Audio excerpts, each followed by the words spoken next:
बच्चों कैसे हैं आप लोग? हार्टीएस्ट कांग्रेचुलेशंस ऑन योर रिजल्ट्स आए यार। अभी तक के मेरे को जितने कम्युनिकेटेड है वैसे तक के 4 AIR अपने यहाँ से आए हैं एकत्वम अकेडमी से, और एग्जामिशन की तो मानो भरमार लग गई है। बहुत सारे बच्चे स्टिल अपना रिजल्ट भेज रहे हैं। बहुत सारा प्यार मिला आप लोगों का और ये प्यार यूं ही बस बरकरार रहेगा, राइट। मैक्सिमम बच्चे एकत्वम अकेडमी से बोथ ग्रुप क्लियर हुए, जो हमारे लिए बहुत बड़ा अचीवमेंट है, क्योंकि हम सिर्फ एक ग्रुप के ऊपर फोकस नहीं कर रहे हैं, हम बोथ ग्रुप के ऊपर फोकस करते हैं और ऐसे पास होने वाले बच्चे बहुत सारे हैं। तो बहुत बहुत बधाई। देखिए आज आपका रिजल्ट आया होगा, राइट। बहुत सारे बच्चे ऐसे रहे होंगे जिनका एक ग्रुप पास हुआ होगा, एक ग्रुप विद एग्जाम्पशन रहा होगा, दोनों ग्रुप पास हो गए होंगे और ऐसी बहुत सारी चीजें रही होंगी, ठीक है। जो पास हो गए बहुत बहुत बेस्ट। सीए फाइनल वाले जो बच्चे पास हुए हैं, आई थिंक आपका तो एक नया चक्र अब शुरू होगा, एक नई लाइफ शुरू होगी। You have reborn. जितने अपने बचे हुए ड्रीम्स थे वो सारे के सारे पूरे करो और बिल्कुल मत बख्शना आप अपने आप को, क्योंकि तुमने बहुत सैक्रिफाइस किया है and you deserve this success very well. Yes, अब मैं आता हूं उन लोगों पे जिनका आज रिजल्ट किसी ना किसी प्रकार से निगेटिव हुआ है।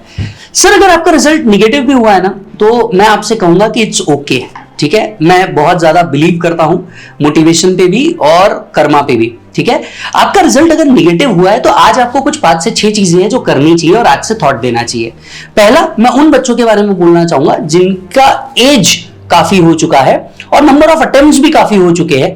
तो मेरे हिसाब से इन्होंने एक पॉइंट पे एनालिसिस करना चाहिए कि क्या हमने गलत जा रहे हैं, क्या हमने करना चाहिए, क्या हमने यही कोर्स को करना चाहिए या कुछ और करना चाहिए। मैं ये स्पेशली लाइन सीए फाइनल वालों के लिए बोल रहा हूं, क्योंकि जिनका एज भी हो चुका है और नंबर ऑफ अटेम्प्ट्स भी ज्यादा हो चुके हैं। तो आपने एक बार सीरियसली थॉट देना चाहिए कि हमने आगे क्या करना है, बिकॉज बहुत सारी चीजें होती है, सिर्फ ये कंसिडरेशन नहीं होता, बहुत सारा कंसिडरेशन होता है। एंड मैं एक्सपेक्ट कर रहा हूं कि आप इस बात को बहुत अच्छे से समझेंगे भी।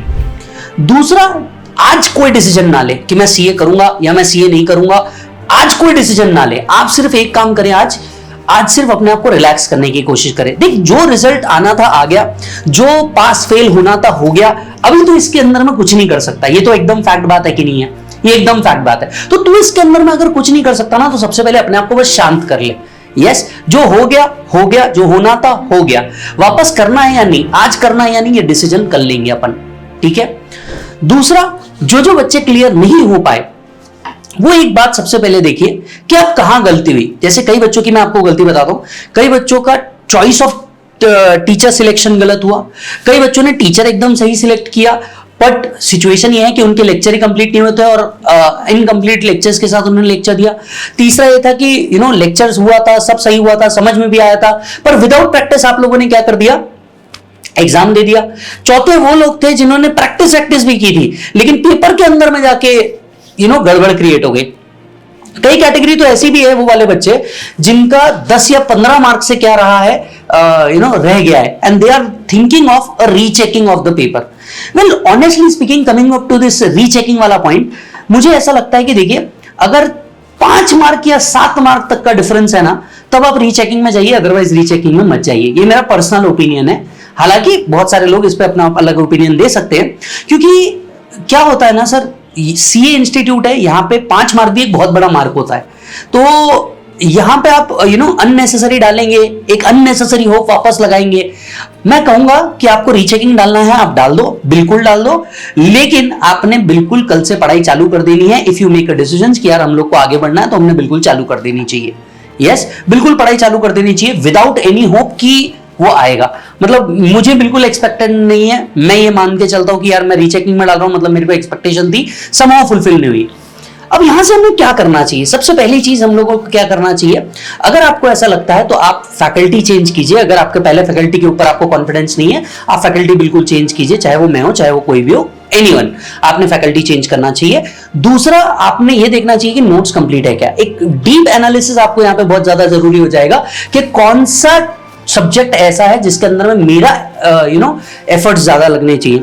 जैसे अकाउंट्स में मेरी प्रैक्टिस ज्यादा होनी चाहिए, कॉस्टिंग में मेरी प्रैक्टिस ज्यादा होनी चाहिए, डीटी में मेरी प्रैक्टिस ज्यादा होनी चाहिए, एफएम में मेरी प्रैक्टिस ज्यादा होनी चाहिए। तो जो प्रैक्टिस वाले सब्जेक्ट है ना, इसके ऊपर, प्रैक्टिस के ऊपर आपको थोड़ा सा ज्यादा फोकस करना चाहिए, तब जाके आपका काम बनेगा, नहीं तो ये थोड़ा सा मुश्किल है।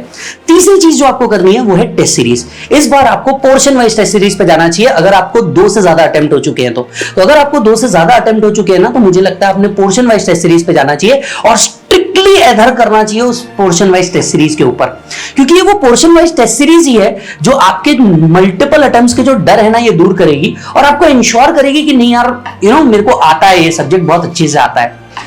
नेक्स्ट फोर्थ पॉइंट में ये कहना चाहूंगा कि सर इस बार है ना अगला अटेम्प्ट जब आप दो ना, दैट इज सितंबर या नवंबर, in terms of inter and final as the case में भी, इसको ना पूरे दम के साथ देना। अब यहां पे एक गलती मत करना कि मैं कॉन्सेप्ट बुक को वापस लेकर के बैठ जाऊं और पढ़ते बैठूं, नहीं। इस बार आपने प्रैक्टिस के ऊपर ज्यादा फोकस करना है और जहां आप क्वेश्चन एंड आंसर में गड़बड़ हुआ, क्वेश्चन एंड आंसर में आप अटके, तो आपने इसके ऊपर फिर क्या करना चाहिए, आपने इसके ऊपर फिर कॉल लेना चाहिए और प्रैक्टिस ज्यादा करनी चाहिए। तो मैं आप सभी से कहना चाहूंगा, देखिए पास या fail it is a part of life, ठीक है, पर इसका मतलब ये नहीं कि आप बहुत ज्यादा बार फेल हो जाए। अगर आप मल्टीपल टाइम्स फेल हो रहे हैं, मल्टीपल टाइम्स अटेम्प्ट लगा रहे हैं, तो मुझे ये कहना पड़ेगा कि आपने अपना एक एनालिसिस करना चाहिए कि आप गलत कहां जा रहे हैं। अदरवाइज होगा ये कि ये चक्रव्यूह चलता रहेगा, एज बढ़ती रहेगी and you will lose all your confidence, जो हम बिल्कुल नहीं चाहते। एक छोटा सा बस पार्ट आपको बताना चाहता हूं, अगर आपको ऐसा लगता है कि taxation, law, IDT, audit, SM, इन सब में आपको इंटर लेवल पे प्रॉब्लम है, तो पूरे एकत्वम अकेडमी ने फ्री फास्ट ट्रैक YouTube पे डाला हुआ है। सीए विजय साडा चैनल के ऊपर, दर्शन खरे चैनल के ऊपर, ऋषभ जैन चैनल के ऊपर, यशवंत मंगल चैनल के ऊपर, तो आप बिल्कुल वो देख सकते हो, राइट। कॉस्टिंग के एंड अकाउंट्स के भी स्पेशली क्यूरेटेड फास्ट ट्रैक्स डाले हुए अभिषेक सर के, तो आप वो देख सकते हो। As far as final is concerned, audit का ऋषभ सर का, मेरा डायरेक्ट टैक्स का फास्ट ट्रैक पूरा का पूरा ओपन अवेलेबल है यूट्यूब के ऊपर, तो आप हमारे चैनल सीए विजय साडा पे जाके देख सकते हो। आई एम श्योर बहुत सारे बच्चों को इस बार इससे हेल्प मिली है, आपने डेफिनेटली इस बारे में सुना भी होगा। बुक्स आप एकत्वम अकेडमी से बाय कर सकते हो और हाँ, लेक्चर चालू करो। कहीं कोई डिफिकल्टी आती है, get connected with us and will definitely love to help you out. एक बात याद रखना, एक फेल का रिजल्ट ना आपका जीवन नहीं बदल सकता, है ना। तो बस बहुत सोच समझ के रिलैक्स होइए और अपनी पढ़ाई को फिर से शुरू कीजिए। We are with you, take care.